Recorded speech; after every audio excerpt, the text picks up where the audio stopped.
तर मी गीता फॅशन या चॅनल मध्ये आपलं सर्वांचं खूप खूप स्वागत आहे। तर आजची आपली कटिंग असणार आहे या मापावर। हे सुद्धा आपल्याला कमेंट मध्ये माप आलेला आहे। तर पूर्ण उंची असणार आहे 14, फुल बस्ट आहे 42, अप्पर चेस्ट 40, कंबर 38, शोल्डर 15, आर्म होल 18, पुढचा गळा 6, पाठीमागचा गळा 10 आणि या ताईंनी पॉइंट दिलेला नाहीये आपल्याला, तर मी हा अंदाजे पॉइंट 10 वर घेतलेला आहे। तर या पद्धतीची आपल्याला या मापाची आपल्याला कटिंग बघायची आहे। तर step by step me cutting सांगणार आहे। 10 आणि 6 गळा असल्यानंतर आपल्याला काय काय बदल करायचे आहेत कटिंग मध्ये ते मी टिप्स देणार आहे। शोल्डर पडू नये, मुंड्याजवळ घोळ येऊ नयेत, किंवा पुढच्या बाजूने ब्लाउज तुमचा वर सरकतो किंवा काय बऱ्याच साऱ्या गोष्टी चुका आपल्याकडून नकळत घडून जातात आणि ब्लाउजची फिनिशिंग बिघडते। तर त्यासाठी आपल्याकडे काय काय पर्याय आहेत, काय काय फॉर्म्युले आहेत ते मी तुम्हाला आज या व्हिडिओ मध्ये दाखवणार आहे। तर व्हिडिओ स्किप न करता पूर्ण बघा। आवडला तर लाईक करायला विसरू नका आणि नवीन बघत असाल चॅनलला तर सबस्क्राइब करा। चला तर मग तुमचा वेळ न घेता व्हिडिओला सुरुवात करूया। आणि हो, तुम्ही जेवढे पण आता बघताय माझा व्हिडिओ, तुमची सुद्धा काही कमेंट असेल किंवा असं माप तुम्हाला सुद्धा द्यायचं असेल तर कमेंट मध्ये जरूर द्या, त्यावर आपण व्हिडिओ बनवू। चला या मापाची कटिंग कशी करायची ते बघूया। सुरुवातीला उंचीमध्ये आपल्याला 1 इंच प्लस करून उंची टाकून घ्यायची असते। एक सरळ रेघ ओढून घेते अगोदर मी। आता या रेघेवर आपल्याला 14 प्लस 1 इंच करायचं आहे। कधी पण तुम्हाला ब्लाउज शिवायचा असेल तर 1 इंच प्लस करून उंची टाकायची असते या पद्धतीने। आता इथे आपण इथे टाकायचे शोल्डर, त्यानंतर इथे टाकायचे कंबर,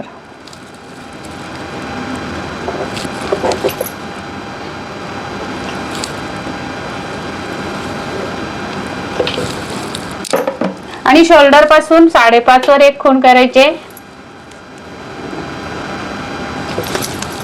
तिथे पण रेघ ओढून घ्यायचे।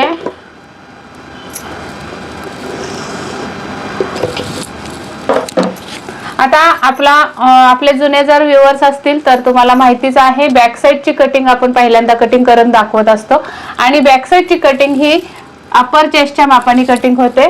तर सुरुवातीला आपल्याला इथे शोल्डरचे निम्मे घ्यायचे। शोल्डर आहे 14, त्याचे निम्मे येतात 7। 10 इंच गळा आहे म्हणून 2 इंच मायनस। इथं सुद्धा आपली शोल्डर 5 उरली तर इथं सुद्धा 5 वर खूण करायचे आणि अर्धा इंच बाहेर जायचंय। त्यानंतर इथे आपण टाकणार आहोत अप्पर चेस्टचा चौथा भाग। अप्पर चेस्ट आहे 40, त्याचा चौथा भाग येतो 10 आणि त्याच्या पुढे शिलाई मार्जिन 1.5 इंच। इथे कमरेचा चौथा भाग 9.5, 38 कंबर आहे तर 9.5, त्याच्या पुढे आपला 1 इंचाचा टक्स असणार आहे आणि त्याच्या पुढे आपल्याला 1.5 इंच शिलाई मार्जिन द्यायचंय। अशा पद्धतीने फिटिंगला आणि शिलाई मार्जिनला रेघ ओढून घ्यायचे। त्यानंतर इथं सुद्धा आपली ही बॅक साइडची अशी अर्धा इंच बाहेर तिरकस मुंड्याची लाईन येणार आहे। इथून इकडे आपल्याला शोल्डर टाकायचे। शोल्डर पट्टी मी नेहमी 3 इंचावर टाकते। तुम्हाला जेवढी पण शोल्डर पट्टी हवी आहे तेवढं तुम्ही शिलाई मार्जिन ऍड करून खूण करून घ्यायचे। इथं गळा पाठीमागचा 10, तर अर्धा इंच मार्जिन ऍड करून आपल्याला उंची टाकून घ्यायचे। इथे 3 इंचाची गळा रुंदी, 3, 3.5 पण देऊ शकता, तुमच्या इच्छेनुसार गळा रुंदी आहे। किती पसरट पाहिजे गळा पाठीवर त्यावर ठरवायचंय। आणि आपण आता हा बॉक्स तयार करून घ्यायचा आणि इथे आपल्याला जो पण आकार पाहिजे गळ्याचा तो तुम्ही टाकू शकता।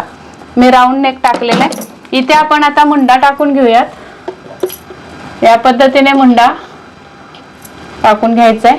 आता इथे मुंड्याची मोजणी करायची। मुंडा आहे 18, त्याचे निम्मे येतात 9 प्लस पाऊण इंच आपल्याला प्लस करायचे, तर 9.25 राऊंड आला पाहिजे मुंड्याचा इथपर्यंत। वरती शिलाई मार्जिन, बाही जोडायला शिलाई मार्जिन, अशा पद्धतीने टेप वळवत आपल्याला हा 9.25 वर आला पाहिजे। परफेक्ट 9.25 वर मुंडा आलेला आहे। तर हा मुंडा अगदी परफेक्ट बसणार आहे, लूजही होणार नाही आणि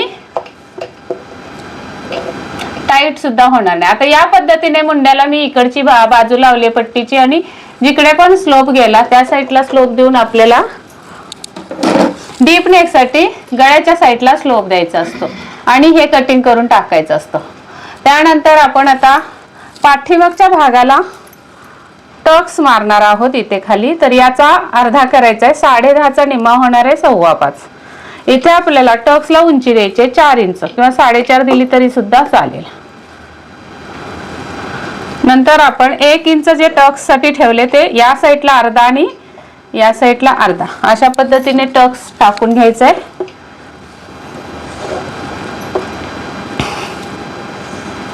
आणि नंतर इकडे साधारण 1.5 इंच टेप वरचे 3 पाव म्हणजे 1.5 इंचावर अंतर करून ही टक्स पर्यंत अशी तिरकस रेख मारून घ्यायचे।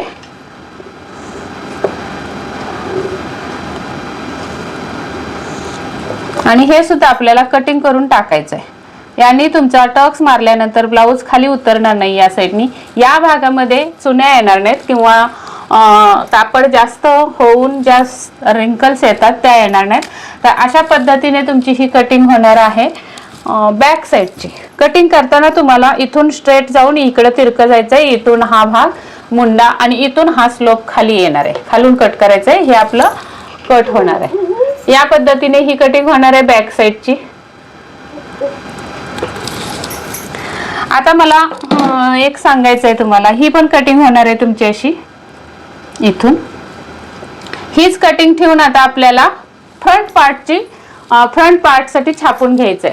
आता हे कट करून झाल्यानंतर तुम्हाला एकच काम करायचंय, पुढच्या भागाची 6 इंच गळा आहे पुढे, तर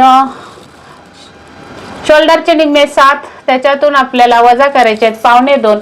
इथं आपण वजा केले 2 इंच, तर पुढच्या भागाला 2.25 वजा केले तर 5.25 ही शोल्डर येणार आहे। तर आपली इथं शोल्डर आलेली आहे 5 इंच, तर या साईडला मी 1/2 इंच वाढवून घेणार आहे या साईडला। आणि इकडून आपल्याला 1/2 इंचावर अशी रेघ मारून घ्यायची, म्हणजे पुढच्या भागाची शोल्डर वाढली 1/2 इंचानी अशी। म्हणजे बॅक पार्ट पेक्षा 1/2 इंचानी पाठीमागचा पार्ट हा आपला काय होणार आहे, मोठा होणार आहे। तर पुढच्या भागाला जसं आपण 1/2 इंचानी असा 5.25 वर खूण करून शोल्डरची खूण करायची इथे आणि बॅक पार्ट इथून आपल्याला ठेवून असा चारी बाजू या छापून घ्यायचे। तर छापल्यानंतर तुमच्याकडे ही टक्स नसणार आहे आणि गळा पण नसणार आहे, फक्त तुमच्याकडे हा मुंड्याचा राऊंड असणार आहे असा, या पद्धतीने। त्यानंतर आपल्याला इथे गळा टाकून घ्यायचा आहे आणि आता ही जी बाजू आहे ती बॅक साईडची होती ती कट करून घेऊयात। आपली असा कागद येणार आहे। आता इथे आपण पुढच्या गळा टाकायचा आहे 6 इंच, तर 6.5 वर खूण करायचे। पुढच्या भागाला आपल्याला द्यायचं आहे 2.5 इंच गळा रुंदी, पाठीमागे आपण 3 इंच दिली, पुढच्या भागाला 2.5 इंच।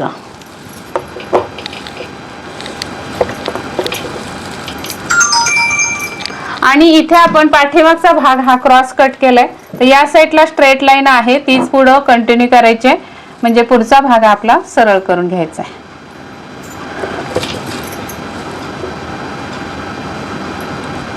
अशा पद्धतीने आता तुम्हाला इथे जर फोरटक्स टाकायचा असेल किंवा कटोरी टाकायचा असेल, जो पण तुम्हाला ब्लाऊज शिवायचा आहे त्याचं माप टाकून घ्यायचं आहे। त्या अगोदर तुम्हाला इथे मुंडा हा सरळ करून घ्यायचा आणि याच्या आतमध्ये 1/2 इंच यायचं आहे या पद्धतीने।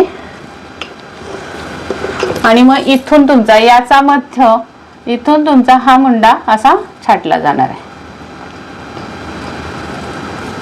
तर असा हा पुढच्या भागाचा मुंडा मी तुम्हाला लाईन करून देते। अशा पद्धतीने तुम्ही मुंडा छाटायचा आहे पुढच्या भागाचा, अजिबात पुढच्या साईडला सुद्धा घोळ येणार नाही। आता इथून आपण कटोरीचं माप टाकायचं असेल तर 2.5 इंचावर खूण करा, एक इकडून 2.5 इंच सरळ लाईन ओढायची। आता या ताईंनी कटोरी पाहिजे की फोरटक्स पाहिजे हे अजिबात सांगितलेलं नाही, त्यामुळे मी फक्त कटोरीचं दाखवते कसं करायचं ते. ही आपली क्रॉस पट्टीची मार्किंग असणार आहे. हुकाय पट्टीच्या साईडने आपल्याला 1.5 इंच वरती जायचंय आणि असा हा क्रॉस पट्टीचा आकार द्यायचा आहे. नंतर इथे मूळ कटोरीसाठी तुम्हाला 42चं माप घ्यायचंय. 42चा 6वा भाग, 6 7 42, 7 मधून अर्धा इंच वजा केले तर 6.5. 6.5 वर आपल्याला ही सरळ काटकोनामध्ये रेष ओढून घ्यायची. त्यानंतर इथून आपल्याला ही रेख इथे यायची अशा पद्धतीने आणि मग तुम्हाला इथून किंवा डायरेक्ट तुम्ही असा फ्रेंच कर्व जरी लावून घेतलात तरी सुद्धा चालेल. आणि अशा पद्धतीने तुम्हाला हा आकार करून घ्यायचा आहे. असा फ्रेंच कर्व तुम्हाला जर हवा असेल, खूप छान काम होतं आपलं, फिनिशिंग चांगली येते आणि आकार अजिबात बिघडत नाहीत. मुंडा असो गळा असो. तर अशी जर तुम्हाला फ्रेंच कर्व घ्यायचा असेल तर मी लिंक लावते डिस्क्रिप्शन मध्ये आणि प्रोडक्ट मध्ये सुद्धा प्रोडक्ट म्हणून लावते, तर तुम्ही त्याच्यावर क्लिक करून विकत घेऊ शकता. अशा पद्धतीने आपला हा कटोरीची कटिंग होणार आहे. इथून खाली आपला पॉइंट असणार आहे 10, तर 10च्या पुढे आपल्याला अर्धा इंच प्लस करून पॉइंट टाकून घ्यायचा आहे. तर हा पॉइंटची रेख सुद्धा देऊन घेतली अशी कटोरीपर्यंत तरी सुद्धा चालेल. अशा पद्धतीने ही कटोरीची कटिंग होणार आहे. आणि जर तुमचा फोरटक्स असेल तर वेगळी कटिंग असणार आहे. इथे मात्र आपल्याला शिलाई मार्जिन ऍड करायला अजिबात विसरायचं नाही. फोरटक्स असो, प्रिन्सेस कट असो, पुढच्या भागाला तुम्हाला बटन लावायचे असतील तर या साईडला शिलाई मार्जिन ऍड करायचे. आणि इथून तुम्हाला आता ही मूळ कटोरी कट करून तुम्हाला कटोरी कशी वाढवायची काय हे जर माहिती नसेल तर नक्की कमेंट करून सांगा. कटोरी सुद्धा वाढवलेला आपण नेक्स्ट व्हिडिओ टाकून देऊ. पण या ताईने कटोरी पण सांगितली नाही, फोरटक्स पण सांगितला नाही, पण आता ही ऍडजस्टमेंट आपल्याला 6 आणि 10 गळ्याची पाठीमागच्या पुढच्या भागाची ऍडजस्टमेंट कशी मॅच केली पाहिजे हे दाखवण्यासाठी ही मी पूर्ण कटिंग दाखवलेली आहे. या भागामध्ये तुमचा फोरटक्स असू द्या, प्रिन्सेस असू द्या किंवा कटोरी असू द्या, ज्या पद्धतीने आपण कटिंग करतो ज्या त्या पॅटर्नची तशी तुम्ही इथं खाली कटिंग करायची आहे. वरची ऍडजस्टमेंट सेम अशी करा, अगदी परफेक्ट तुमचा ब्लाउज बसणार आहे. चला तर मग या व्हिडिओ मधून काहीतरी शिकण्यासारखं जरा जरी वाटलं असेल तर लाईक करायला अजिबात विसरू नका. नवीन असाल तर सबस्क्राईब करा आणि भेटूयात पुढच्या व्हिडिओमध्ये. तोपर्यंत स्वस्त राहा, मस्त राहा, काळजी घ्या. व्हिडिओ पूर्ण बघितल्याबद्दल खूप खूप धन्यवाद.